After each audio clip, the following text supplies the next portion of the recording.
Olá, exploradores de dados! Vamos ver como fazemos a programação em linguagem SQL. Solta a vinheta. Para saber mais sobre a jornada do explorador de dados, entre no euvolser.com.br e também se inscreva no grupo do Zap.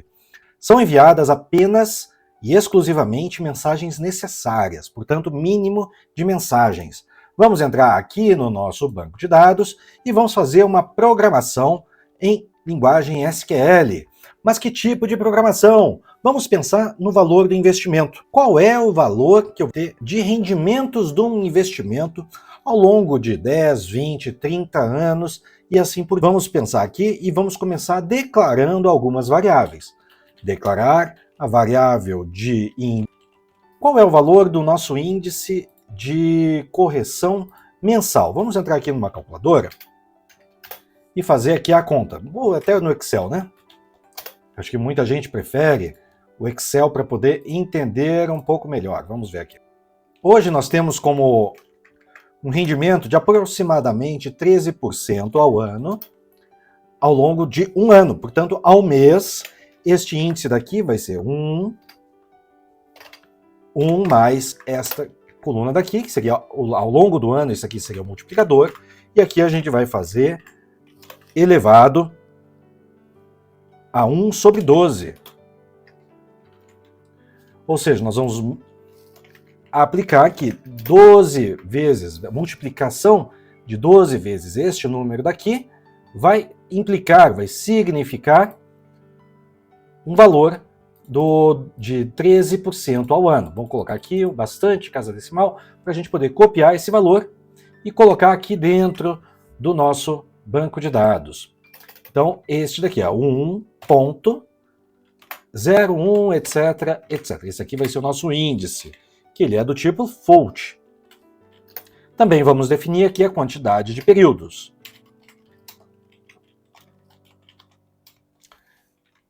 Que vai ser inteiro.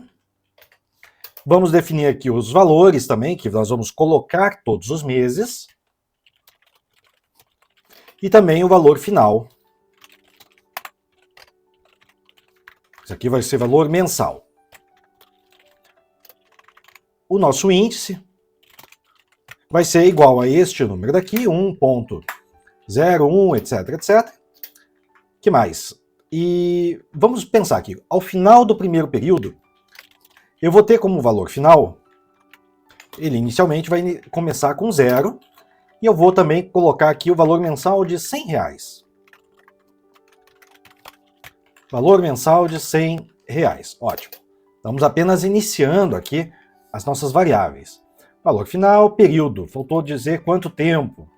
Este período aqui, por enquanto a gente não vai usar, vamos pensar apenas no primeiro mês, mas vamos colocar aqui que o período vai ser igual a 120 meses, que daria 10 anos. Deixa eu pensar aqui mais que a gente vai precisar. Acho que tá bom aqui. Acho que essa quantidade de variáveis deve ser suficiente, se não for a gente vai criando mais ao longo do tempo. Então vamos começar aqui com, ao final do primeiro mês, o valor final, então 7, valor final, vai ser igual ao valor final, que é 0, mais o valor inicial, o valor da contribuição mensal. Isso aí logo no início, e depois ele vai multiplicar pelo índice. Vamos ver quanto é que vai dar no final. Copiar aqui a variável. Ao final, então, nós vamos ter 1.0124. Então, ele está arredondando aqui, né, que pegou este número com todas as casas decimais e arredondou aqui para 1.0124. Excelente, isso aqui está ao final do primeiro período. Então, vamos colocar aqui, enquanto período for maior do que 0, begin, e ao final deste loop ele vai colocar o end. Como assim loop? Isso aqui ele vai repetir todas as operações que estão aqui dentro deste loop, dentro deste begin, deste while, né? Então ele vai repetir essas operações enquanto existir algum período. Então a gente vai definir que o valor do período vai ser igual ao valor do período menos 1, ou seja, a gente vai reduzir um período a cada ciclo a cada vez que ele executa. Então vamos começar aqui com um valor de 1. E ele vai executar uma vez, e eu vou fazer o print aqui embaixo do valor final. Então, ele executou uma única vez, e 1.01, 24. Ótimo, vamos supor que nós tenhamos 2 meses, 213. Então ele já adicionou, além de duas contribuições de R$100, ele já também multiplicou mais uma vez pelo nosso índice. Isso aqui eu estou pensando que eu vou contribuir e vou manter o período inteiro este valor daqui ainda dentro do meu capital. Eu não vou contribuir e já vou sacar logo em seguida. Caso eu queira fazer desse outro jeito daí, contribuir e depois sacar, o valor final seria, na verdade, a gente multiplicaria o índice antes daqui. Aí vai dar uma sutil diferença, porque eu apenas apliquei a correção uma única vez. Na segunda vez eu coloquei R$100, mas eu não apliquei a correção sobre os R$201. Ok? Então são duas formas diferentes de nós pensarmos no rendimento. Eu vou colocar desta forma inicial. Eu acho que é isso só. Vamos pensar aqui em 20 meses. Então agora eu apliquei dos R$2.000, né, 20 vezes R$100, né, e o restante dos R$200 é apenas correção. Agora vamos pensar em 10 anos. Em 10 anos eu vou ter R$23.000. Em 20 anos eu vou ter quase R$104.000.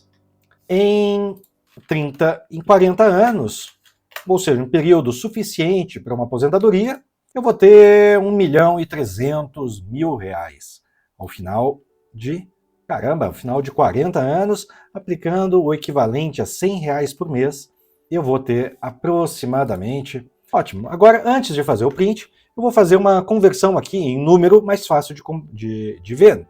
Então, cast numérico de 18 com 2 casas decimais. Ótimo, então 1.300.504,08. Pensando aqui que eu vou manter o valor de 1.300.400 por um mês, antes de poder corrigir. Depois que ele corrige, pensando assim, que eu vou manter aquela última contribuição, eu acabei de colocar o dinheiro, e agora eu vou poder sacar este dinheiro daí. Então essa daqui é uma forma bastante simples da gente pensar numa programação. Eu declaro uma série de variáveis, atribuo esses parâmetros, ou seja, o valor que eu vou investir. Vamos supor que ao invés de R$100, eu quero investir R$250 ao longo de 36 meses, ao longo de 30 anos.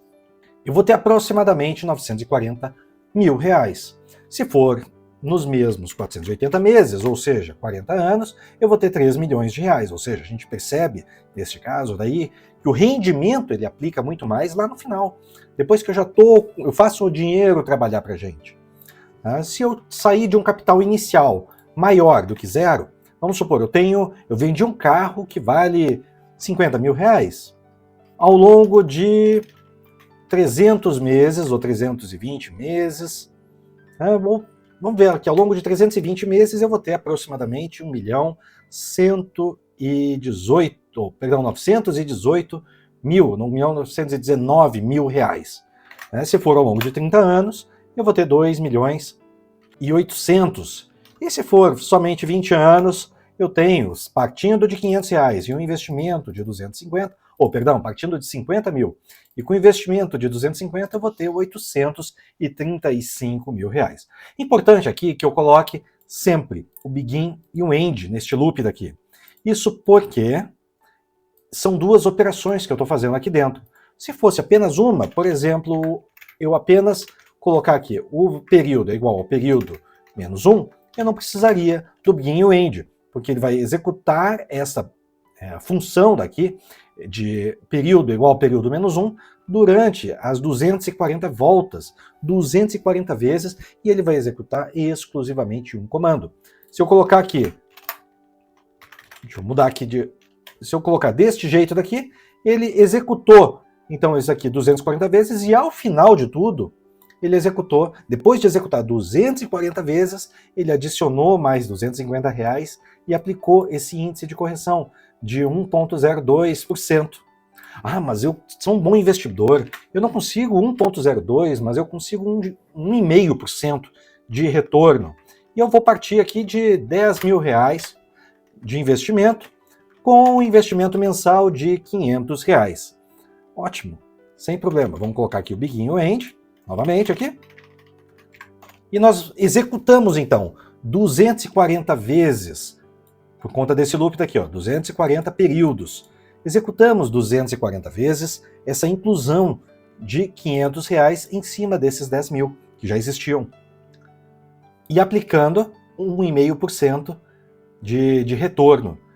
Neste caso aqui, o retorno, ao final de todo esse período, deu R$1,5 milhão ao final dos 240 meses, ou então, colocar aqui o 480, eu vou ter R$5,5 milhões, R$5.562.000. Perdão, na verdade não é 5 milhões não, é 55 milhões de reais ao final de 40 anos. E ao final de 24, nós teremos aqui o mesmo. Olha, diferença, hein? Como o juro composto faz diferença. É 1,5 milhão para 50 milhões. Impressionante. Até eu fiquei aqui abismado. Vamos conferir no Excel se isso aqui está correto? 480 meses. Vamos pegar aqui todas as variáveis aqui. Então tá, 1,5%, valor inicial de 10.000, investimento de 500 e 480 meses. E agora nós vamos calcular aqui o valor futuro. O valor futuro há uma taxa de 1,5%, número de períodos vai ser 480, o valor do pagamento vai ser de 500, o valor presente de 10.000. Ao final de tudo isso aqui, olha, vou ter 55 milhões mesmo, né? Neste caso aqui, o valor futuro calculado pelo Excel, ele deve estar faltando o último parâmetro daqui, que é ao fim do período ou ao início do período. Então 55, agora sim, 621, 55, 621, 242, batendo os números aqui. Então isso aqui é a diferença daquela, de definir o valor inicial igual ao valor final vezes o índice, aqui, ao invés de colocar o índice aqui. Neste caso aqui, eu também devo encontrar os 54 milhões, que seria o zero aqui ao final. Coincidindo, portanto, o valor do Excel com o valor do banco de dados. O que deve valer mesmo, tem que ser igual. Afinal de contas, o banco de dados não poderia calcular uma coisa diferente. Certo? Então, nós temos aqui o início de uma programação, que seria o loop. Outra coisa que eu posso fazer é colocar um if, né? Eu só quero colocar um if também diferente, uma coisa diferente aqui. Quando nós tivermos no 12º mês, eu coloco uma contribuição extra. Então, vamos colocar aqui um if, né? Se o valor do período for divisível por 12, vamos ver aqui se o divisível é percentual mesmo. Neste caso aqui, eu estou pegando o resto de divisão. Então, exatamente, se o período for divisível por 12, então, se esse período daqui for igual a 1, então, eu vou colocar também mais um valor final. Ou seja, uma vez a cada 12 meses, eu vou adicionar mais um valor final. Ou seja, no 13º salário, eu coloco aqui também mais um valor de contribuição. Estamos fazendo 13 contribuições ao ano. E aqui executo, eu passo dos 55 milhões, ou 54, né, porque eu estou agora batendo com este valor daqui, dos 54.900 eu subo para 58.278, investindo R$500 ao longo de 40 anos. Partindo de um investimento inicial de 10.000, ou então partindo de um investimento de zero, eu tenho aqui 4 milhões, ou 45.581.000. Então nós temos aqui o while e nós temos aqui o if, como formas de usar a nossa programação. While para o loop, onde ele vai executar N vezes a mesma coisa, e aqui o if, uma condicionante que apenas vai colocar aqui o valor extra, né, de pagamento mensal, quando for o dia do meu 13º. Se eu quiser escolher o mês 2, eu posso também escolher, não tem nenhum problema. Se eu quiser escolher o mês 10, não tem problema, porque eu estou pegando aqui o resto da divisão por 12. Eu posso também pegar o último mês, então 45.532. Em cada mês vai dar uma sutil diferença por conta das correções. Mas o valor investido mesmo seria 13 vezes os 40 anos. Então, ao invés de 480 meses, na verdade eu estou colocando uma vez extra. Aqui é uma introdução de como é que nós fazemos a nossa programação, mas é importante que a gente conheça o funcionamento, né? O funcionamento da matemática, o funcionamento dos cálculos que estão aqui por trás, e com apenas uma coisa bem simples, a gente consegue chegar aqui ao nosso valor final. Ok? Eu sou Kenji Fuji e muito obrigado.